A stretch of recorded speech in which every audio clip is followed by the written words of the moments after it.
Hello વિદ્યાર્થી મિત્રો, કેમ છો? બધા મજામાં? હું છું સંગીતા ભંડેરી. અમારી યુટ્યુબ ચેનલ સ્ટડી માસ્ટરમાં આપ સૌનું ખૂબ ખૂબ સ્વાગત કરું છું. ફરી પાછા આપણે એક નવા ટોપિક સાથે મળ્યા છીએ. ધોરણ 10નો મોસ્ટ આઈએમપી ટોપિક કે જેની અંદર આજે આપણે વાત કરવાના છીએ મનુષ્યમાં પાચન તંત્ર. બરાબર છે? આગળનો લેક્ચર તમે લોકોએ જોયેલો હશો કે જેની અંદર આપણે પ્રકાશ સંશ્લેષણની ક્રિયાઓ ભણેલા છીએ. બરાબર છે? હવેના લેક્ચરની અંદર આપણે મનુષ્યમાં પાચન તંત્ર ભણવાના છીએ. તો જેટલા પણ સ્ટુડન્ટ આપણી ચેનલની અંદર જોડાઈ ચૂક્યા છે, ફટાફટ તમારા ફ્રેન્ડ મિત્ર સાથે આજના આ લેક્ચરની લિંક શેર કરજો. અને સાથે સાથે આપણી જે ચેનલ છે સ્ટડી માસ્ટર, એ તમારા દરેક 10મા ધોરણના ફ્રેન્ડ, 9મા ધોરણના ફ્રેન્ડને શેર કરજો અને એ લોકોને કહેજો કે આપણી ચેનલની અંદર જોડાઈ જાય, જેની અંદર તમને મોસ્ટ આઈએમપી ટોપિક કવર કરાવવાના છીએ. 9મું ધોરણ હોય કે 10મું ધોરણ હોય. 10મા ધોરણની વાત કરીએ તો બોર્ડની અંદર પૂછાયેલા જે મોસ્ટ આઈએમપી ક્વેશ્ચનો છે એ દરેક ક્વેશ્ચનનું રિવિઝન આપણે આની અંદર કરવાના છીએ. સાથે સાથે તમે એ પણ જોશો કે આપણે 11-12 સાયન્સની અંદર પણ ભણાવીએ છીએ. બાયોલોજીના દરેક લેક્ચર તમે જોઈ શકો છો. બરાબર છે? તો ધોરણ 10નું આજે મનુષ્યમાં પાચન તંત્ર ભણવાના છીએ. જો બેટા, પહેલાના જે જૂનો સિલેબસ હતો 11મા ધોરણનો, તમે જો 11 સાયન્સ લેવાના હોય 10મા ધોરણ પછી, તો એની પણ વાત કરી દઉં. 11મા ધોરણની અંદર મનુષ્યમાં પાચન તંત્ર હતું, પરંતુ જૂના સિલેબસમાં. નવા સિલેબસમાં નીકળી ચૂક્યું છે, પરંતુ આપણી બોર્ડની એક્ઝામ માટે આઈએમપી છે, એટલે આ માટે આપણે ભણવું જરૂરી છે. બરાબર છે? માનવ પાચન તંત્રની જો વાત કરીએ તો માનવ પાચન તંત્ર ભણતા કે નામ સાંભળતા તરત જ તમારા મગજમાં ખાવાની વસ્તુ બધી બહુ યાદ આવી જાય. રસગુલ્લા છે, પિઝા છે, ગુલાબજાંબુ છે, જલેબી છે, આવી બધી વસ્તુ, પેસ્ટ્રીઝ, ખાસ કરીને છોકરીઓ માટે ચોકલેટ, તો આવી બધી વસ્તુ મગજમાં ઘૂમવા માંડે છે. બરાબર? પરંતુ હવે એ દરેક વસ્તુ ખાઈએ તો છીએ, પરંતુ ક્યાં જાય છે? આપણા શરીરને એમાંથી પોષણ કઈ રીતે મળે છે, એના વિશે આજના લેક્ચરની અંદર વાત કરવાના છીએ. બાજુની આકૃતિમાં તમે જોઈ શકશો. સાથે સાથે મારી પાસે એક સરપ્રાઈઝ પણ છે, જેના દ્વારા આપણે પાચન તંત્ર ખૂબ સારી રીતે ભણવાના છીએ. બરાબર છે? તો લેક્ચરની અંદર બન્યા રહેજો, સ્કીપ ન કરતા. બની શકે તો તમારી પાસે ઇનકેસ ટાઈમ ન હોય તો 1.5x ની અંદર તમે જોઈ શકો છો, પરંતુ દરેક વસ્તુ આઈએમપી છે બેટા. સ્કીપ બિલકુલ કરશો નહીં. અને સાથે સાથે લેક્ચરની અંદર આવી ગયા છે તો ફટાફટ લાઈક તો કરી દો. બરાબર ને? ચલો શરૂઆત કરીએ પાચન માર્ગથી. હવે આપણને ખ્યાલ છે મુખ ગુહાથી લઈ ક્યાં સુધી, તો કે મળદ્વાર સુધી. આપણા શરીરની અંદર મુખ ગુહા અને મળદ્વાર બંને અલગ અલગ છિદ્ર આવેલા છે. એટલા માટે એવું કહેવામાં આવ્યું છે કે મનુષ્યની અંદર પાચન માર્ગ છે એ કેવું છે, તો કે સંપૂર્ણ છે. મનુષ્યનો પાચન માર્ગ અહીંયા આપણે લખવું જોઈએ. મનુષ્યમાં પાચન માર્ગ કેવો છે બેટા? તો કે સંપૂર્ણ છે. મનુષ્યમાં પાચન માર્ગ સંપૂર્ણ છે. હવે સંપૂર્ણનો મતલબ શું થાય? તો કે મુખ ગુહાથી લઈ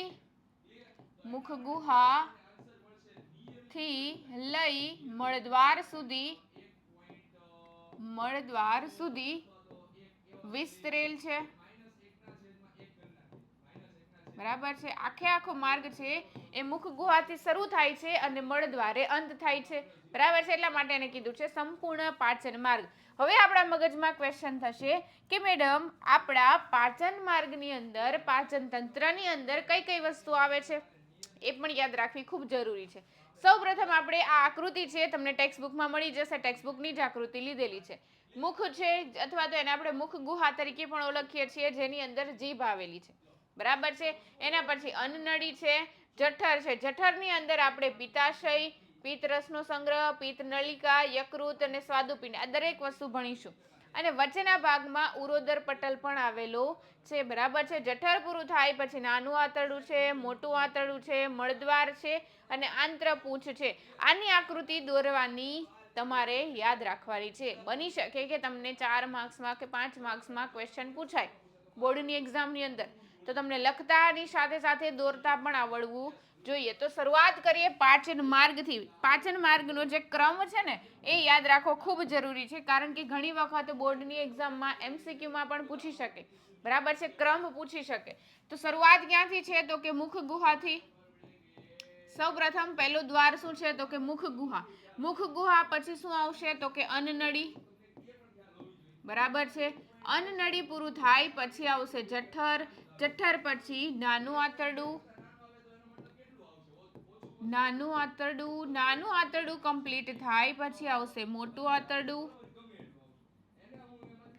મોટા આંતરડા પછી શું આવશે તો કે મળાશય, અને મળાશય પછી આપણે આવશે મળદ્વાર.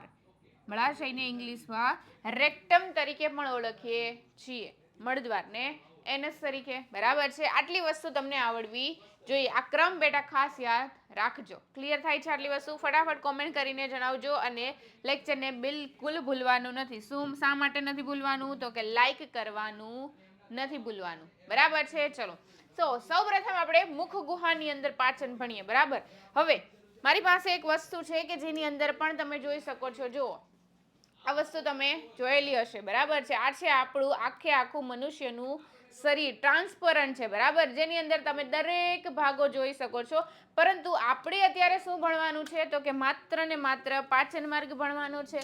તો અહીંયા તમે જોઈ શકો છો. ચલો અહીંયાથી તમે જોઈ શકો છો સૌથી ઉપરના ભાગમાં શું આવેલું છે તો કે મુખ ગુહા છે. મુખ છે. બરાબર, આપણે ખોલીને નહીં બતાવી શકું બેટા, સોરી, પરંતુ દરેક તંત્ર તમે ફિઝિકલી અહીંયા જોઈ શકો છો. પછી એના પછી આ જે બ્રાઉન કલરનો જે ભાગ તમને જોવા મળે છે એ શું છે તો કે એ છે આપણું યકૃત. બરાબર, એનું પણ કાર્ય આવશે, એના વિશે પણ આપણે વાત કરીશું. બરાબર, એના પછી જે આ તમને પિંકિશ કલરનું જે દેખાય છે, બરાબર, ક્રીમ કલર જેવું, એ શું છે તો કે જઠર છે.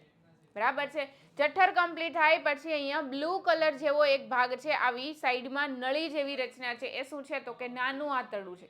નાનું આંતરડું પૂરું થાય પછી મોટું આંતરડું છે. વચ્ચેના ભાગમાં જે છે રચના, ગૂંચળામય રચના છે, એ શું છે તો કે નાનું આંતરડું છે. બ્લુ કલરનો ભાગ છે એ મોટું આંતરડું છે. અને નીચેના ભાગમાં શું આવશે તો કે મળાશય આવશે. મળાશય કમ્પ્લીટ થાય પછી મળદ્વાર આવશે. બરાબર છે, તો આખી રચના તમે આની અંદર જોઈ શકો છો ડિટેલમાં. પાછળની બાજુ ફેરવું તો પાછળની બાજુ પિંક કલરની વસ્તુ છે એ શું છે તો કે કિડની છે, મૂત્રપિંડ જેને આપણે કહીએ છીએ. એની વાત આપણે ઉત્સર્જનવાળા તંત્રની અંદર કરવાના છીએ. તો આટલી વસ્તુ તમને ખબર હોવી જોઈએ કે આપણા શરીરની અંદર કઈ વસ્તુ ક્યાં આવેલી છે. ક્લિયર થાય છે આટલી વસ્તુ? હવે આપણે આગળ જોઈએ તો સૌપ્રથમ આપણે જોવાના છીએ મુખ ગુહાની અંદર પાચન. જો હું વાત કરું મુખ ગુહા, મોઢું ખોલીએ તો તમને બે વસ્તુ દેખાય. એક છે આપણી મુલાયમ શું તો કે જીભ, અને બીજું શું છે તો કે તીક્ષ્ણ દાંત છે. બરાબર છે. હવે જીભ છે, ઘણા લોકો સારા કામમાં વાપરે, ઘણા લોકો ખરાબ કામમાં વાપરે. બરાબર છે, એ વેમાં આપણે ન જતા આપણે અહીંયા રહીએ. સૌપ્રથમ આપણી પાસે શું છે તો કે દાંત છે. દાંતની સાથે સાથે આપણા મુખ ગુહામાં શું છે તો કે જીભ પણ આવેલી છે. આ બંને છે એનું કાર્ય શું છે, શું કાર્ય કરે છે તો કે દાંત છે એ સૌપ્રથમ, હવે કોઈ ખોરાક મેં ખાધો છે, ધારો કે મેં થેપલા ખાધા, હવે હું થેપલા ખાઉં છું તો એ થેપલા સૌપ્રથમ કોના સંપર્કમાં આવશે તો કે દાંતના સંપર્કમાં આવે છે. તો દાંત શું કરે છે તો કે ખોરાકનું શું કરે, આંશિક રીતે પાચન કરવા માટે પહેલા તો ખોરાકને તોડવો પડે છે, એટલે કે ખોરાકનો ભૂકો કરે છે. શું કરે છે? ખોરાકનો ભૂકો કરે. ભૂકો કરી અને નાના નાના ગોલકોમાં ફેરવી દે છે. અહીંયા લખવું પડે, નાના નાના ગોલકોમાં ફેરવે. ગોલકોમાં ફેરવે છે. જીભ છે, જીભ શું કરે છે તો કે જીભની નીચેના ભાગમાં તમે અહીંયા પણ જોઈ શકો છો દાંત છે. બરાબર છે, દાંત છે એની વચ્ચેના ભાગમાં શું છે તો કે જીભ છે. જીભના નીચેના ભાગમાં આ શું આવેલું છે તો કે લાળ ગ્રંથિઓ આવેલી છે. શું છે તો કે લાળ ગ્રંથિઓ આવેલી છે. એટલે અહીંયા લખું છું જીભના નીચેના ભાગમાં લાળ ગ્રંથિઓ આવેલી છે. લાળ ગ્રંથિઓ હાજર છે. આ લાળ ગ્રંથિઓ છે એ શું કરે છે તો કે લાળ રસનો સ્ત્રાવ કરે છે.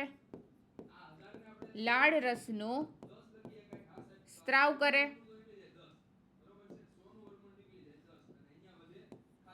લાળ રસનો શું કરે છે? સ્ત્રાવ કરે છે. લાળ ગ્રંથિ લાળ રસનો સ્ત્રાવ કરે. હવે ક્વેશ્ચન થશે કે મેડમ લાળ રસનું કાર્ય શું છે? શું કરે છે લાળ રસ? તો અહીંયા આપણે લખવું જોઈએ કે લાળ રસ છે એની અંદર શું છે તો કે એમાઇલેઝ નામનો ઉત્સેચક છે. લાળ રસ છે એની અંદર એમાઇલેઝ નામનો ઉત્સેચક છે. એટલે અહીંયા લખું છું એમાઇલેઝ ઉત્સેચકનો સ્ત્રાવ કરે છે. એમાઇલેઝ ઉત્સેચક, બરાબર છે. હવે આપણે આગળ જોઈએ. હવે આપણી પાસે ખોરાક છે અને ખોરાકની અંદર શું હશે તો કે સ્ટાર્ચ હશે. હવે આ જે સ્ટાર્ચ છે એનું આંશિક રીતે પાચન કરી અને શું બનાવે છે તો કે શર્કરા બનાવે છે. કોના દ્વારા પાચન થાય છે તો કે લાળ રસીય એમાઇલેઝ દ્વારા. શેના દ્વારા તો કે લાળ રસીય એમાઇલેઝ દ્વારા, બરાબર છે. એમાઇલેઝ આવેલો છે ક્યાં, શેના દ્વારા છે તો કે લાળ રસીય એમાઇલેઝ દ્વારા. ખોરાકની અંદર સ્ટાર્ચ હાજર છે. હવે તમે શાકભાજી ખાઓ છો તો શાકભાજીની અંદર સ્ટાર્ચ હાજર હશે. આ જે સ્ટાર્ચ છે, સપોઝ કે મેં બટેટાનું શાક ખાધું છે તો બટેટાની અંદર સ્ટાર્ચ હાજર હોવાનો, તો એ જે સ્ટાર્ચ છે એનું એમાઇલેઝ દ્વારા શું થશે, આંશિક રીતે પાચન થાય. ક્યાં તો કે મુખ ગુહાની અંદર. હવે શું થશે, દાંતે શું કર્યું છે, ખોરાકને નાના નાના ગોલકોમાં ફેરવી દીધા. હવે શું થાય તો કે જીભ દ્વારા ખોરાક છે એને ધક્કો મારવામાં આવે છે. એટલે કે જીભ દ્વારા ખોરાક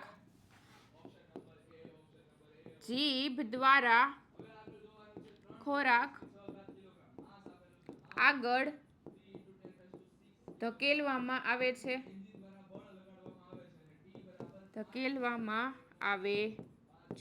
તમે અહીંયા જોઈ શકો છો લાળ ગ્રંથિ છે. લાળ ગ્રંથિનો સ્ત્રાવ થાય છે જેમાં શું રહેલું છે તો કે એમાઇલેઝ રહેલું છે. ક્લિયર આટલી વસ્તુ? જો આ પણ શું છે, લાળ ગ્રંથિ જ છે.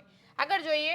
પછી આપણી પાસે છે અન્નનળી. હવે જીભ દ્વારા ખોરાક ક્યાં મોકલવામાં આવ્યો તો કે અન્નનળી.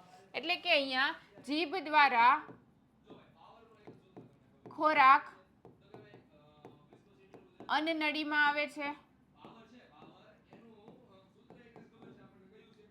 અન્નનળીમાં આવે છે. હવે આ જે અન્નનળી છે, અન્નનળીમાંથી ખોરાક ક્યાં વહન પામે છે તો કે જઠરમાં જાય છે. અન્નનળીમાંથી ખોરાક ક્યાં જાય ડાયરેક્ટ તો કે જઠરની અંદર. અન્નનળી શરૂઆત ક્યાંથી થાય, મુખ ગુહામાંથી ખોરાક લઈ અને ધીમે ધીમે અન્નનળીમાં રહેલા સ્નાયુઓ દ્વારા ખોરાકનું શું થશે તો કે જઠરની અંદર પહોંચાડવામાં આવે છે. આટલી વસ્તુ ક્લિયર થઈ? વાત કરીએ જઠરની. જો આ નળી છે એ અન્નનળી છે, ધીમે ધીમે ક્યાં ખુલે છે તો કે જઠરની અંદર. આ રચના જે છે આપણી પાસે અહીંયાથી આ વ્હાઇટ કલર જેવી, ગ્રે કલર જેવી રચના છે એ શું છે તો કે જઠર છે. આ શું છે, જઠર, બરાબર છે. જઠર આવેલું છે. જઠરની બાજુમાં તમને આ જે દેખાય છે એ શું છે તો કે યકૃત છે. અને યકૃતની બાજુમાં જે યલોઇશ કલરનો જે ભાગ છે એને આપણે કહીશું શું તો કે સ્વાદુપિંડ, બરાબર છે. આ બધી જ વસ્તુની વાત પણ કરવાના છીએ. હવે વાત કરીએ જઠરની. તો જઠર છે એની અંદર શું આવેલું છે, બરાબર છે. જઠરની અંદર શું છે તો કે જઠર એ પાચક ગ્રંથિ તરીકે વર્તે છે. હવે પાચક ગ્રંથિ છે તો અમુક પ્રકારનો સ્ત્રાવ થશે. હવે ગ્રંથિ હોય તો અમુક પ્રકારના ઉત્સેચકોનો સ્ત્રાવ થાય. તો કયા ઉત્સેચકોનો સ્ત્રાવ થશે તો એ પણ જોઈએ. સૌપ્રથમ આપણે અહીંયા લખવું જોઈએ શું છે તો કે એમિનો એસિડ, HCl. સૌપ્રથમ હાઇડ્રોક્લોરિક એસિડ છે એટલે કે HCl છે. સાથે સાથે પ્રોટીન પાચક પેપ્સિન, પ્રોટીનના પાચન કરતું ઉત્સેચક પેપ્સિન, અને સાથે છે શ્લેષ્મ.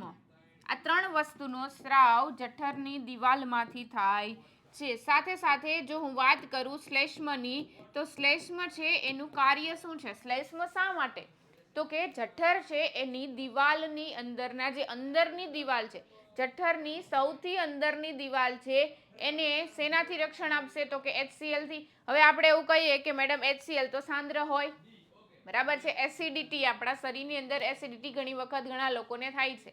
શાના કારણે થાય છે તો કે એના શરીરની અંદર, જઠરની અંદર જ્યારે એસિડનું પ્રમાણ વધી જાય, HCl નું પ્રમાણ વધી જાય ત્યારે આપણને બળતરા થાય છે, બરાબર છે. તો શું છે આપણી પાસે એના રક્ષણ સ્વરૂપે તો કે સ્લેશમાં આવેલું છે એ શું કરે છે તો કે જઠરની અંદરની દિવાલને HCl અને પેપ્સિનની અસરથી બચાવે છે.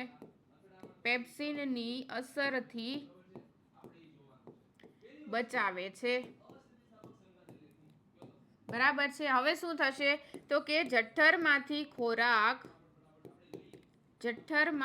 ખોરાક ક્યાં જશે તો કે નાના આંતરડામાં પહોંચે છે જેનું નિયમન મુદ્રિકા સ્નાયુ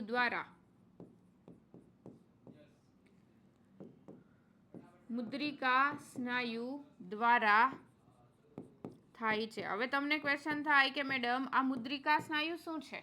તો જો બેટા ખાસ સમજજો. મુદ્રિકા સ્નાયુ શું છે તો કે જ્યારે જઠરનો જે નીચેનો ભાગ છે એ ડાયરેક્ટ કોની અંદર ખુલે છે? નાના આંતરડાની અંદર ખુલે છે. જઠરનો નીચેનો ભાગ નાના આંતરડામાં ખુલે છે અને નાના આંતરડાની અને જઠરની વચ્ચે એક સ્નાયુ આવેલા છે જેને આપણે કહીએ છીએ મુદ્રિકા સ્નાયુઓ. આ મુદ્રિકા સ્નાયુ છે એ શું કરે છે તો કે જઠરમાં રહેલો ખોરાક છે એને નાના આંતરડામાં પહોંચાડે છે. ક્લિયર થાય છે આટલી વસ્તુ? આગળ વધીએ. એના પછી આવ્યું નાનું આંતરડું. તો નાનું આંતરડું અહીંયા છે. આ જે બ્લુ કલરની જે રચના દેખાય છે એ નાનું આંતરડું છે. તમે ઘણી વખત સાંભળ્યું હશે કે નાનું આંતરડું છે આપણા શરીરમાં સૌથી મોટો ભાગ છે. આપણા શરીરનો સૌથી મોટો ભાગ હોય તો નાનું આંતરડું છે. અને ખાસ કરીને જો હું વાત કરું કે તૃણાહારી પ્રાણી ગાય ભેંસ જે છે કે જે ખોરાકનો શેનો ઉપયોગ કરે છે ખોરાક તરીકે તો કે ઘાસનો ઉપયોગ કરે છે. અને જે ઘાસ છે જે વનસ્પતિ છે એની પાસે શું છે તો કે સેલ્યુલોઝ છે.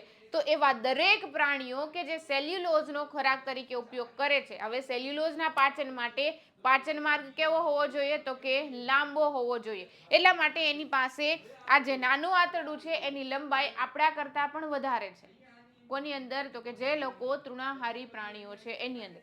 હવે હું વાત કરું માંસાહારી પ્રાણીની. આપણે તો મિશ્રાહારીમાં આવીએ છીએ બરાબર.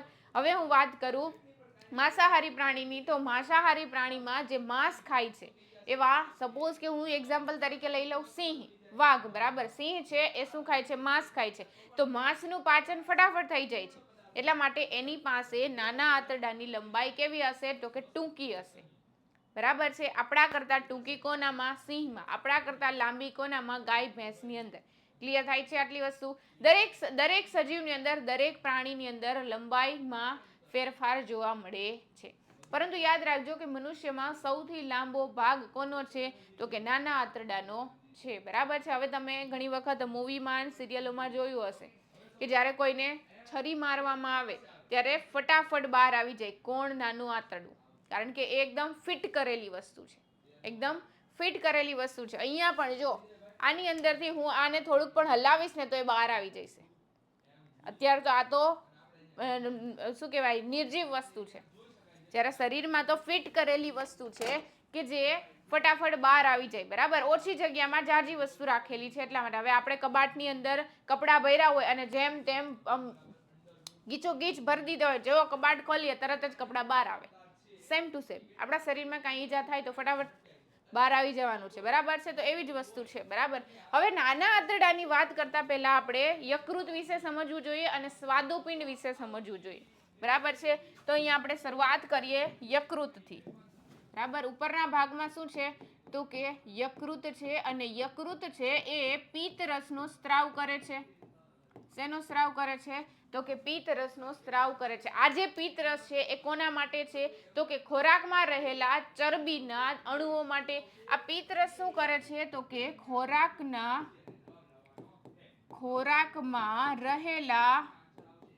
રહેલી ચરબીને નાના ગોલકોમાં ફેરવે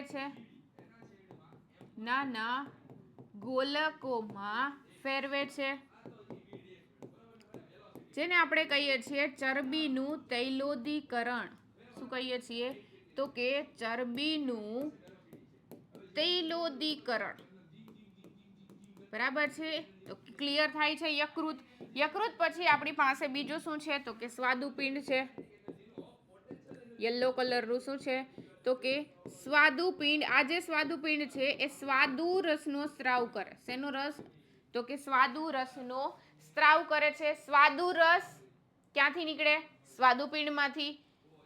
પિત્ત રસ ક્યાંથી નીકળે તો કે યકૃતમાંથી. યકૃતમાંથી પિત્ત રસ, સ્વાદુપિંડમાંથી સ્વાદુ રસ. આ બંને વસ્તુ ભેગી મળી અને સામાન્ય પિત્ત નળી દ્વારા ક્યાં પહોંચે છે નાના આંતરડાની અંદર પહોંચે છે. હવે આ પિત્ત સ્વાદુ રસ છે એ નાના આંતરડામાં અત્યારે આવી ચૂક્યું છે. સ્વાદુ રસનું કાર્ય શું છે તો કે સ્વાદુ રસ પાસે પણ કંઈક વસ્તુ છે. શું છે તો કે સ્વાદુ રસની અંદર શું આવેલું હશે તો કે પ્રોટીનના પાચન માટે શું છે તો કે ટ્રિપ્સિન છે. બરાબર છે. કાર્બોદિતના પાચન માટે શું આવેલું હશે તો કે એમાઇલેસ છે. અને ચરબીના પાચન માટે શું હશે તો કે લાઇપેસ છે. બરાબર છે. આટલી વસ્તુ છે સ્વાદુ રસની અંદર. હવે એક્ઝામની અંદર 1 માર્ક્સમાં પૂછાય કે સ્વાદુ રસની અંદર કેટલી વસ્તુ આવેલી છે તો કે સ્વાદુ રસની અંદર પ્રોટીન માટે ટ્રિપ્સિન, કાર્બોદિત માટે એમાઇલેસ, ચરબી માટે લાઇપેસ. આ બધી વસ્તુ સ્વાદુ રસ પાસે છે. અને હજી એક વસ્તુ અહીંયા ભણવાની છે એ શું છે તો કે આપણા નાના આંતરડાની અંદર શું આવેલું છે તો કે આંત્રરસ. નાના આંતરડાની દિવાલમાંથી શેનો સ્ત્રાવ થાય છે આંત્રરસનો સ્ત્રાવ થાય છે. રણ નહીં બેટા રસ. બરાબર છે. આંત્રરસ. આ આંત્રરસ છે એ શું કરે છે તો કે પ્રોટીનને શેમાં ફેરવે તો કે એમિનો એસિડમાં ફેરવે.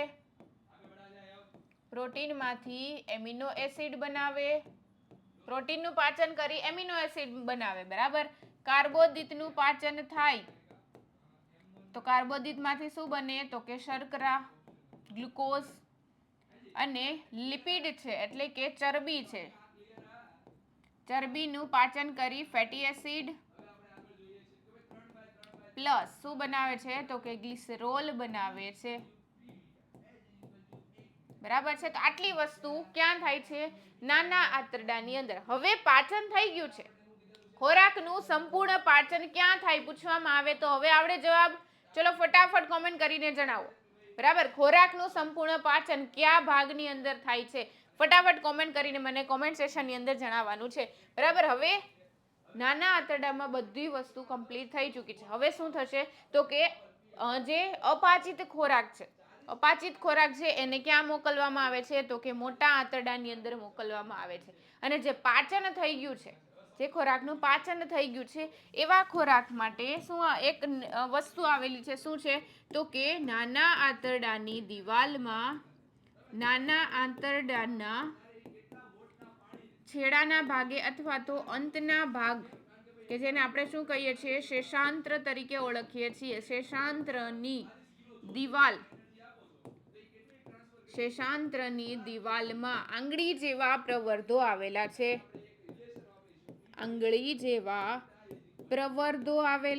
અને આ જે આંગળી જેવા પ્રવર્ધો છે એ શું કરે છે તો કે ખોરાકનું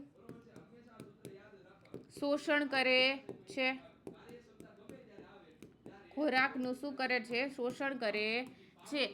આંગળી જેવા પ્રવર્ધો છે જેને આપણે કહીએ છીએ રસાંકુરો. બરાબર. રચના કેવી છે તો જોઈએ આકૃતિ દ્વારા સમજીએ. ધારો કે આ આંગળી જેવા પ્રવર્ધો છે અને આંગળી જેવા પ્રવર્ધોની અંદરના ભાગમાં શું આવેલું હશે તો કે રુધિર વાહિનીઓ આવેલી હશે. તો આ છે શું તો કે રુધિર વાહિનીઓ.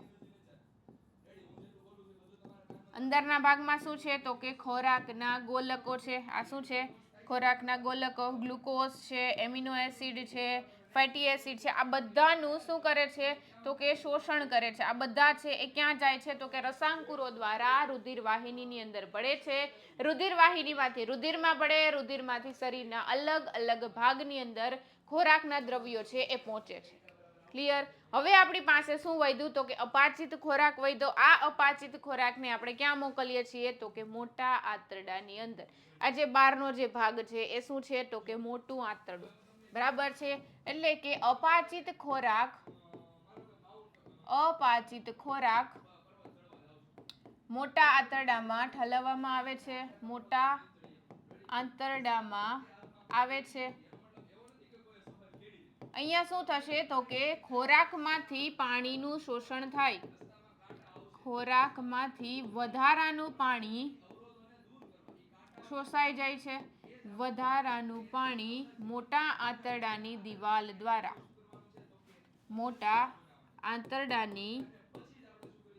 દિવાલ દ્વારા શું થાય છે બેટા તો કે શોષણ થાય છે. મોટા આંતરડાની દિવાલ દ્વારા શું થાય છે? શોષણ થાય છે. મતલબ પાણી છે એનું શોષણ થઈ જાય તો શું વધે તો કે મળ વધે, અથવા તો આપણે એમ કહીએ અપાચિત વધારાનો કચરો બાકી રહે છે.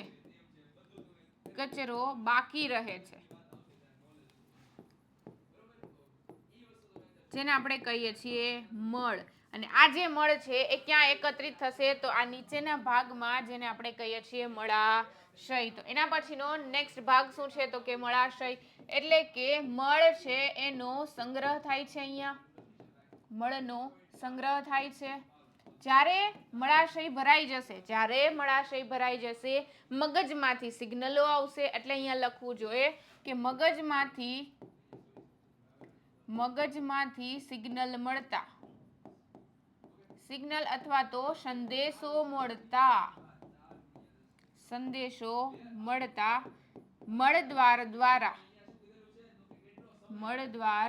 દ્વારા નકામા પદાર્થનો શરીરની બહાર શું થાય છે તો કે ત્યાગ કરવામાં આવે છે. ત્યાગ થાય છે.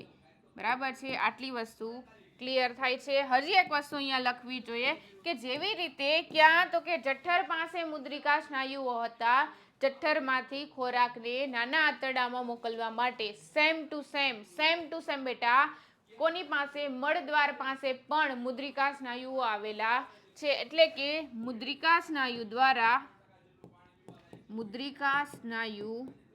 દ્વારા પ્રક્રિયા નિયંત્રિત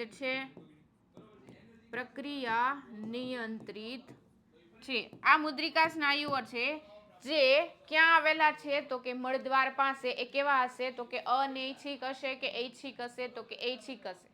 બરાબર છે. હવે આપણી ઈચ્છા થાય તો જ એ કાર્ય કરી શકે. મગજ સિગ્નલ મોકલે, આપણને ફીલ થાય કે આપણે હવે વોશરૂમ કે ટોયલેટ જવું પડશે, ત્યારે જ મુદ્રિકા સ્નાયુઓ છે એ પોતે કાર્ય કરે છે. બરાબર છે. બાકી હવે તમને એવી કોઈ સિસ્ટમ આપણા શરીરમાં નથી કે એ પોતે આપોઆપ કામ કરે. બરાબર છે. ઘણી વખત તમે કોઈ લેક્ચર અટેન્ડ કરતા હોય અને તમારે જવાની જરૂર પડે, બરાબર, તો પણ આપણે રોકીને બેસી રાખીએ છીએ. શા માટે? કારણ કે આપણે પાસે કેવા સ્નાયુ છે? આવા મુદ્રિકા સ્નાયુઓ આવેલા છે આપણા શરીરની અંદર. ક્લિયર? આ થઈ ગયું આપણે મનુષ્યનું પાચન તંત્ર. આખી વસ્તુ ઉપરથી લઈ નીચે સુધીની તમને દરેક વસ્તુ ક્લિયર થઈ ગઈ હોય તો ફટાફટ કોમેન્ટ કરીને મને જણાવી દેજો. લેક્ચરને લાઈક કરી દેજો. તમારા મિત્ર સાથે, ફ્રેન્ડ હોય, બેનપણી હોય, સખા સખી, ભાઈબંધ, ભેરુબંધ, જે કાંઈ બી તમે કહેતા હોય એ બધાને આ લેક્ચરની લિંક શેર કરી દેજો. અને સાથે એ લોકોને આપણી ચેનલ શેર કરજો, જેથી કરીને એ લોકો પણ આપણી ચેનલનો લાભ ઉઠાવી શકે. આવા નવા ઘણા બધા જે આઈએમપી ટોપિક છે, સ્પેશિયલી બાયોલોજીના હું લઈશ, ફિઝિક્સના આપણે કાર્તિક સર લઈ છે, બરાબર.